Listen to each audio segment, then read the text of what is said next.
ओम नमो भगवते वासुदेवाय। प्यारे भक्तों, हम श्रीमद् भगवद गीता का दिव्य ज्ञान चतुर्थ अध्याय का श्रवण कर रहे हैं और श्लोक संख्या 11 तक हमने श्रवण कर लिया है, जिसमें श्री कृष्ण बता रहे थे कि हे अर्जुन, जो व्यक्ति जिस भाव से मेरी शरण में आता है मैं उसे उसी के अनुरूप फल प्रदान करता हूँ, क्योंकि सभी मनुष्य सब प्रकार से मेरे मार्ग का अनुसरण करते हैं। तो आज हम श्लोक संख्या 12 का श्रवण करेंगे। तो आइए श्लोक संख्या 12 पर। कांक्षतः कर्मणाम सिद्धि में यजन्त इह देवताः क्षिप्रम ही मानुषे लोके सिद्धिर्भवति कर्मजा। कांक्षतः का मतलब चाहते हुए, कांक्षतः चाहते हुए, कर्मणाम कर्मणाम सकाम कर्मों की, सकाम कर्मों की, सिद्धिम सिद्धि, यजंत यज्ञों द्वारा पूजा करते हैं। क्या कहा कि इस संसार में जो मनुष्य सकामी हैं वो अपने कर्मों से सिद्धि चाहते हैं कि हम जो काम कर रहे हैं, हे ईश्वर हमें इस काम में ज़रूर सफलता प्रदान करना। ठीक है। इह देवता, इह इस भौतिक संसार में, देवता देवता, क्षिप्रम ही जल्दी ही, क्षिप्रम ही जल्दी ही, मानुष्य मानुष्य मानव समाज में, लोके और इस संसार में, सिद्धि में भवती सिद्धि दे देते हैं, कर्मजा उनके सकाम कर्मों के अनुसार। क्या कहा, व्यक्ति क्या करते हैं, इस संसार में सकाम कर्मों से सिद्धि प्राप्त करना चाहते हैं।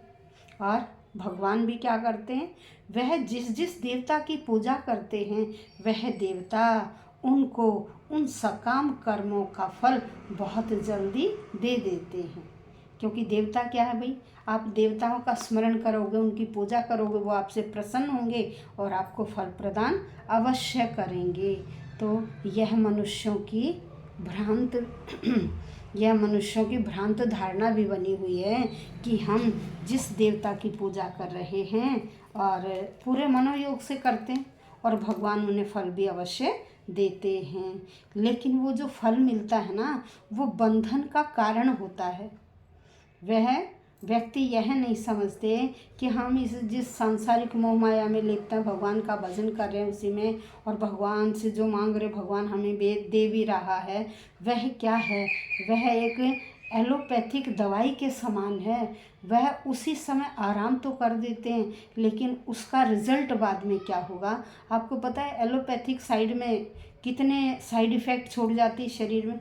आराम तो हमें बहुत जल्दी हो जाता है, हमें सुकून मिलता है, और जो ये आयुर्वेदिक आदि दवाइयाँ हैं, होम्योपैथी आदि दवाइयाँ हैं, वो क्या करती हैं, वो धीरे धीरे धीरे धीरे असर करती हैं, और उनका जो परिणाम है ना, वो हमें हमेशा के लिए, फिर एक बार जब हम आयुर्वेदिक दवाई खाते, समय तो लगता है किसी भी बीमारी में, साल लग गया, 6 महीने लग गए, 2 साल लग गए, लेकिन वो बीमारी हमारी जड़ से खत्म हो जाती है।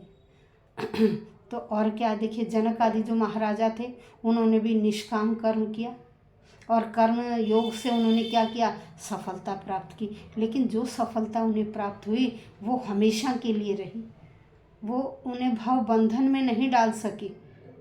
लेकिन सकाम कर्मों से होने वाली सिद्धि वो नाशवान होती है, वो हमेशा नहीं रहती।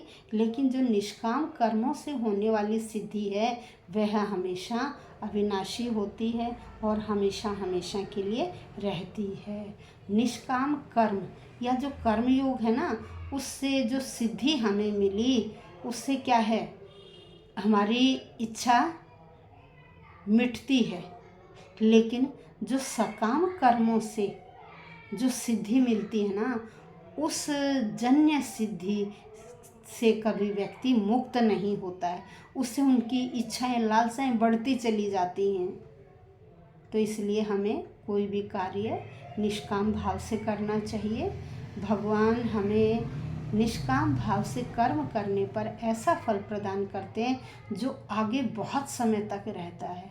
वह क्षणिक नहीं होता, वह उसी समय तुरंत फल नहीं मिलता है, उसका फल हमें बाद में मिलता है।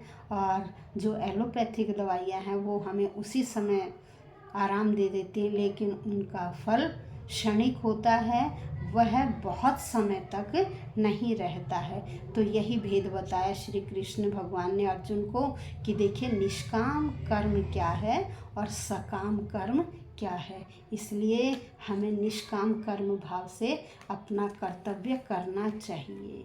धन्यवाद भक्तों। कल हम श्लोक संख्या 13 का श्रवण करेंगे।